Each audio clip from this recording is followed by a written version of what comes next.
Dinepensahan ni Chito Miranda ang asawang si Neri Naig laban sa mga ibinabatong akusasyon dito.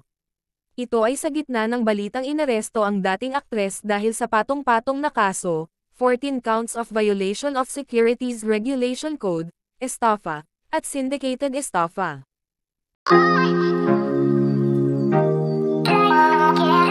Sa pamamagitan ng Facebook ngayong Miyerkules ng gabi, November 27, 2024, ipinagtanggol ni Chito si Neri. Nanindigan ng singer na walang nilokong tao ang kanyang asawa. Ang tanging kasalanan lamang daw nito ay ang pagiging matulungin. Saad ni Chito, praying na ma-sort out na ang lahat ng ito, kawawa naman yung asawa ko. Never nanloko si Neri, at never siya nanlamang sa kapwa. Never siyang kumuha or nanghingi ng pera kahit kanino man. Alam ng lahat yan. Tulong lang siya ng tulong hanggat kaya niya. Dagdag niya, minsan kahit di na nakakabuti sa kanya. Kadalasan nga, naaabuso na siya pero hinahayaan niya na lang, basta wala siyang ginawang masama. Nagpahiwatig si Chito na ang mga kasong kinahaharap ni Neri ay may kinalaman sa pagiging endorser nito ng isang produkto. Direktang pinangalanan ng singer ang produkto, kumpanya, at taong nanggamit di umano kay Neri. Ayon pa kay Chito, wala silang natanggap na anumang abiso at subpoena para sa kinahaharap na mga kaso ni Neri. Bigla na lamang daw inaresto ang kanyang misis. Katwiran niya, tulad ngayon, endorser lang siya tapos ginamit yung face niya to get investors. Kinasuhan siya ng mga nabiktima. Tapos last week, bigla na lang siyang inaresto for the same case kahit hindi pa siya binigyan ng notice na may bagong criminal complaint palalaban sa kanya, and di niya na-defend yung sarili niya.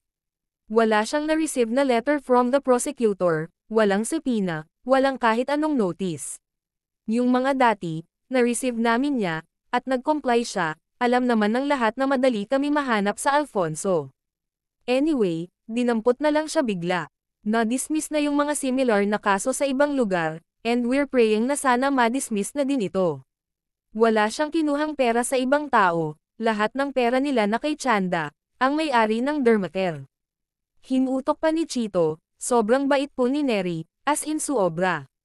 Eto yung babaeng kinulong ninyo without bail, habang nakalaya pa yung mga tunay na may kasalanan. Sa post ni Chito, kinumpirma nitong nakakulong ngayon si Neri. Tugma ito sa anunsyo ng Southern Police District, SPD, na naglabas na ang Pasay Regional Trial Court ng commitment order laban sa inaresto nilang aktres at negosyante na pinangalanan nilang, alias Erin. Ayon sa post ng pulisya, nangyari ang pag-aresto kay alias Erin, sa basement ng isang convention center sa Pasay City noong Sabado, November 23. Kabilang sa mga kinakaharap na kaso ng naaresto ay 14 counts of violation of Securities Regulation Code, hiwalay na kasong estafa, at syndicated estafa. Umabot sa 1.7 million pesos ang buong piyansa para sa 14 counts of security regulations violation at non-bailable naman ang syndicated estafa at estafa. Bago pa siya tawaging, alias Erin, tinawag muna siyang, alias Neri. Ngayong Miyerkules, November 27, inilabas din ng SPD ang actual video ng pag-aresto kay, alias Erin, kung saan makikitang binasahan ang akusado ng kanyang Miranda rights doctrine. Nagbahagi naman ang ilang netizens ng kanilang kuro-kuro kung akma pa bang tawaging, wise na misis, si Neri matapos itong maaresto.